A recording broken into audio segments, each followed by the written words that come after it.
नमस्ते विद्यार्थी मित्रों, कक्षा 5 विषय हिंदी में आप सबका स्वागत है। आज हम इकाई 13 स्वच्छता का अभ्यास करेंगे। स्व वत्ता अछता।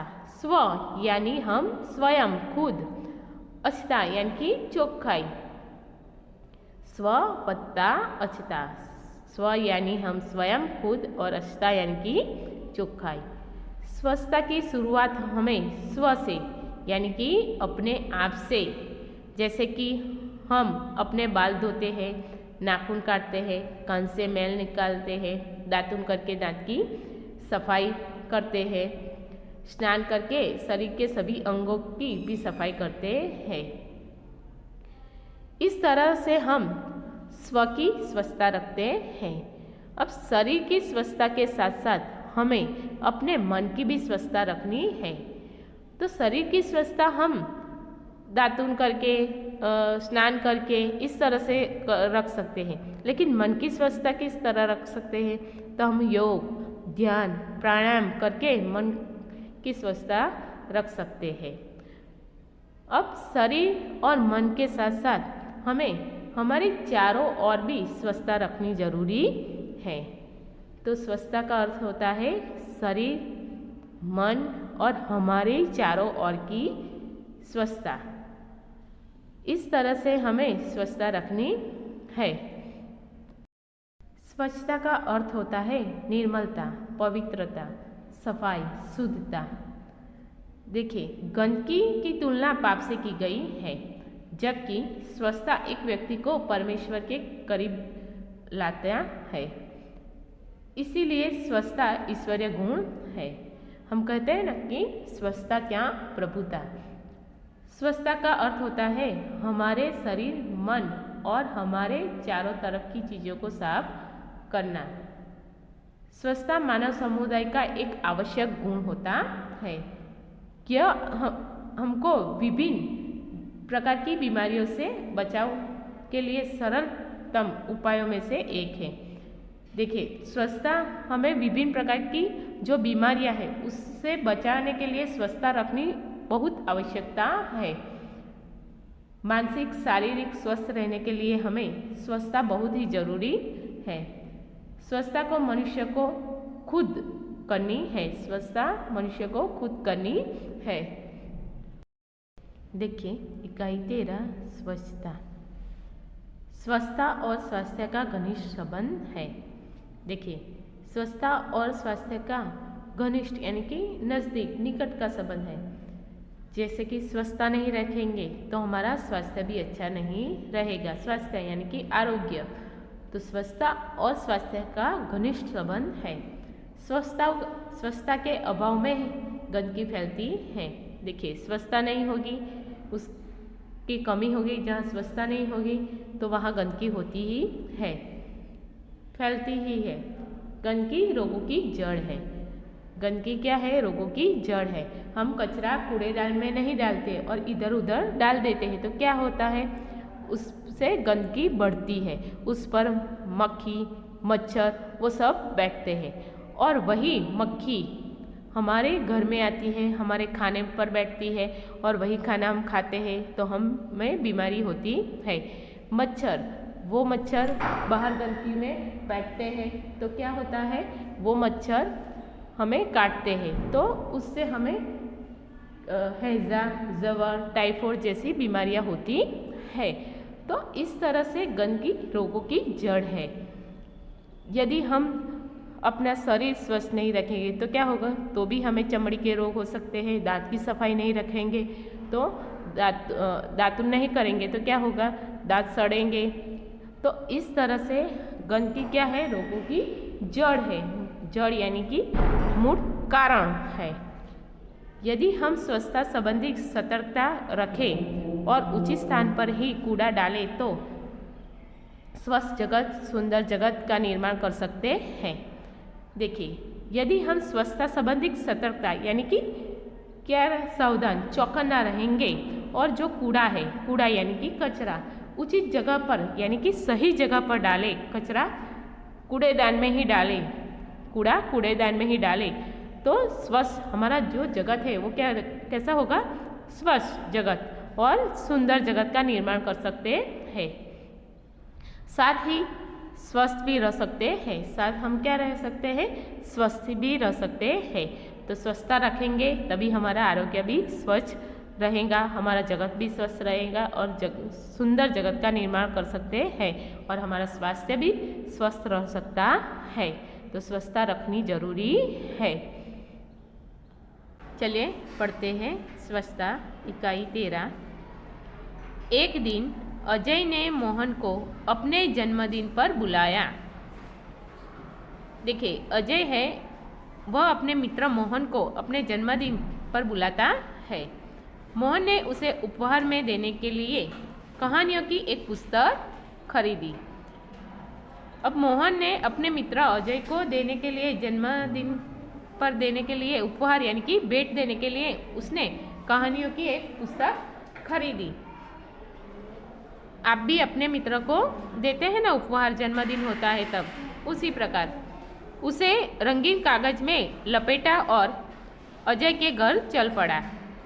जैसे ही मोहन अजय की गली में पहुंचा, उसके ऊपर केले का एक छिलका आ गिरा। देखिए यह मोहन जाता है अजय की गली में पहुंच जाता है और उसके ऊपर एक केले का छिलका गिरता है। छी छी, कितनी बुरी आदत है सड़क पर छिलका फेंकना, मोहन ने मन में सोचा। फिर उस मोहन पर केले का छिलका गिरता है तो वो सोचता है कि कितनी गंदी बुरी आदत है कि सड़क पर छिलका फेंकना। उसने छिलका उठाया और इधर उधर देखा। फिर मोहन जो है वो छिलका उठाता है और इधर उधर देखता है। कुछ दूरी पर उसने एक कूड़ादान दिखाई दिया। उसने छिलका उसमें डाल दिया। बहुत सा कूड़ा कूड़ेदान के बाहर फैला हुआ था। कूड़ा यानी कि कचरो और कूड़ेदान यानी कि कचरा पेटी। तो कूड़ादान था लेकिन जो कूड़ा था वो उसके बाहर फैला हुआ था। वह मक्खियाँ बिनक रही थी। मक्खियाँ बिनक रही थी यानी कि मंडराई रही थी और चारों ओर गंदगी फैली हुई थी। कुछ और आगे बढ़ा तो मोहन को बड़ी बदबू आई। फिर थोड़ा आगे मोहन जाता है तो उसको बड़ी बदबू आती है। उसने देखा नालियों में कूड़े के कारण पानी रुका हुआ है। जो नालियों से पानी निकल जाता है तो बीच में कूड़ा गिरा हुआ है, तो उसी कारण पानी रुका हुआ है और उसी पानी से बदबू आ रही थी। मोहन नाक पर रुमाल रखे अजय के घर पहुंचा। फिर जो मोहन है वो अपना रुमाल जो है वो अपने नाक पर रख देता है और अजय के घर पहुंच जाता है। वहाँ अजय के और भी कई मित्र आए थे। फिर जो वह पहुंचता है तो अजय के और भी मित्र उसके घर आए थे। अजय ने मोहन को अपनी माँ और पिताजी से मिलाया। फिर अजय ने अपने मित्र मोहन को अपनी माँ से और पिताजी से मिलाता है। अजय की दादी जो बीमार थी, अजय है उसकी दादी बीमार थी तो वो उसे भी मिलाता है। मोहन उनसे भी मिला। मेज पर खाने की चीज़ें रखी थी जिस पर बार बार मक्खियाँ आ जाती थी। आप देख सकते कि ये मेज पर खाने की चीज़ें रखी है और उस पर बार बार मक्खियाँ आ जाती थी। मोहन ने अजय से कहा, अजय तुम्हारे मोहल्ले में इतनी गंदगी क्यों है? फिर मोहन अजय से कहता है कि तुम्हारे मोहल्ले में इतनी गंदगी क्यों है? क्या नगर पालिका इसे साफ नहीं कराती? अजय की माताजी ने कहा, बेटा नगर पालिका की गाड़ी आया करती है, जगह जगह कूड़ेदान भी है, पर कुछ लोग उनमें कूड़ा नहीं डालते। वे कूड़ा सड़क पर ही फेंक देते हैं, इसीलिए सफाई नहीं रहती।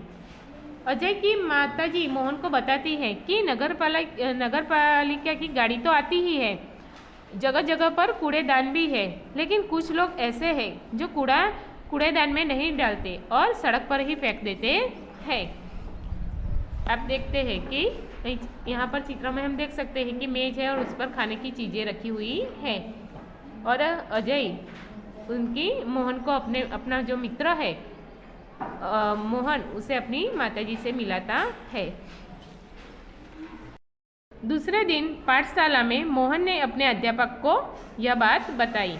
फिर दूसरे दिन मोहन अपनी पाठशाला यानी कि स्कूल में जाता है, तब अपने अध्यापक यानी कि शिक्षक को यह बात बताता है। अध्यापक ने कहा, तुम ठीक कहते हो मोहन।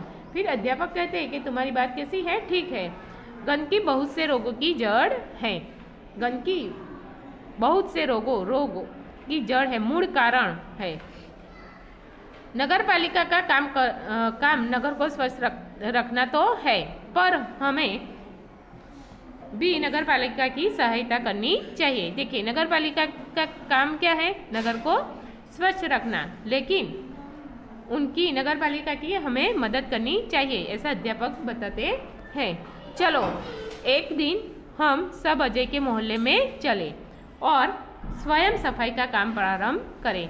फिर अध्यापक कहते हैं कि हम सब एक दिन अजय के मोहल्ले में चले और स्वयं यानी कि खुद सफाई की शुरुआत करें। प्रारंभ यानी कि शुरुआत करें। हम चित्र में देख सकते हैं कि अध्यापक है, बच्चे हैं और वह मोहल्ले की सफाई कर रहे हैं। उनके हाथ में झाड़ू है, टोकरी है, कूड़ादान है और ये लोग सभी सफाई कर रहे हैं। रविवार के दिन सभी अजय के मोहल्ले में गए। सबके हाथ में एक एक टोकरी और झाड़ू थे। सड़क पर झाड़ू लगाकर उन्होंने कूड़ा इकट्ठा किया। फिर वह लोग रविवार के छुट्टी के दिन अजय के मोहल्ले में जाते हैं और सबके हाथ में एक एक टोकरी और झाड़ू लेकर जाते हैं और कूड़ा जो होता है वो इकट्ठा करते हैं। नालियों की सफाई भी की और पानी का रास्ता बनाया। जो नालियों में नाली थी उसमें कचरा था, उनकी भी सफाई की, नालियों की भी सफाई की उन्होंने और पानी जाने का रास्ता बनाया। उनमें मक्खी मच्छर मारने की दवा डाली। फिर उसमें मक्खी और मच्छर मारने की जो दवाई होती है वो डालते हैं। कूड़ेदान पर ढक्कन रखा। मोहल्ले में रहने वाले सभी लोग बाहर निकल आए और उन्हें देखने लगे। फिर जो कूड़ादान होता है उस पर ढक्कन लगाते हैं और जो मोहल्ले में सभी लोग रहते हैं वो बाहर निकल आ जाते हैं और वो देखने लगते हैं। बच्चों में बहुत उत्साह था। देखते ही देखते पूरा मोहल्ला स्वच्छ हो गया। अध्यापक ने लोगों को समझाया कि वे घर का कूड़ेदान में ही डालें। फिर अध्यापक लोगों को समझाते हैं कि तुम्हारा जो कूड़ा है वो आप घर का जो कूड़ा है वो कूड़ेदान में ही डालें। वे घर के आसपास सफाई रखें क्योंकि गंदगी से रोग फैलते हैं। फिर समझाते हैं कि घर की सफाई के साथ साथ आसपास की भी सफाई रखें क्योंकि गंदगी से क्या होता है? रोग फैलते हैं। उन्होंने कहा, मेरी पाठशाला के बालक सप्ताह में एक बार यहाँ आया करेंगे। फिर वो शिक्षक कहते हैं, अध्यापक कहते हैं कि मेरी पाठशाला के जो बच्चे हैं वो सप्ताह में एक बार यहाँ आया करेंगे। वे आपके मोहल्ले को साफ करेंगे। आप भी इस काम में इनकी सहायता करें। वो आकर आपका जो मोहल्ला है वो सप्ताह में एक बार उसकी सफाई करेंगे और इसमें आप उनकी मदद करें। एक व्यक्ति ने आगे बढ़कर कहा, नहीं नहीं, इन बच्चों को आने की कोई आवश्यकता नहीं है। उसमें से एक व्यक्ति आकर कहता है कि इन बच्चों को आने की कोई आवश्यकता नहीं है। हम लोग स्वयं यानी कि खुद ही अपने मोहल्ले को स्वच्छ रखेंगे। अब आप इसे हमेशा साफ सुथरा पाएंगे। वो आदमी कहता है, एक व्यक्ति कहता है कि हम स्वयं मोहल्ले की सफाई रखेंगे, स्वच्छ रखेंगे और आप हमेशा साफ सुथरा पाएंगे, ऐसा कहता है। तो स्वच्छता हमें खुद स्वयं से रखनी है, खुद करनी है, तभी हमारा नगर, शहर, गली, मोहल्ला स्वच्छ रहता है। आपने देखा कि गंदगी के कारण अजय की दादी भी क्या थी? बीमार थी। तो गंदगी बहुत से रोगों की जड़ होती है, आपको मालूम है। तो आप भी आपकी घर की चीज़ों की चारों ओर की भी सफाई रखें और साथ साथ आपकी शरीर और मन की भी स्वच्छता रखें। शब्दार्थ है स्वच्छता यानी कि सफाई, निर्मलता। छिलका, फल आदि का आवरण। बदबू, दुर्गंध, बुरी गंध। उत्साह, उमंग, जोश। प्रथम, पहला। कूड़ादान, कचरा डालने का पात्र। दोष, अवगुण, अपराध। उपहार, भेंट, नजराने की वस्तु। सप्ताह, 7 दिनों का समूह। मोहल्ला, गली, शहरी, शेरी गुजराती शब्द है। गुज यानी कि गुजराती शब्द। आपको यह इकाई एक बार पढ़नी है। जय महाराज।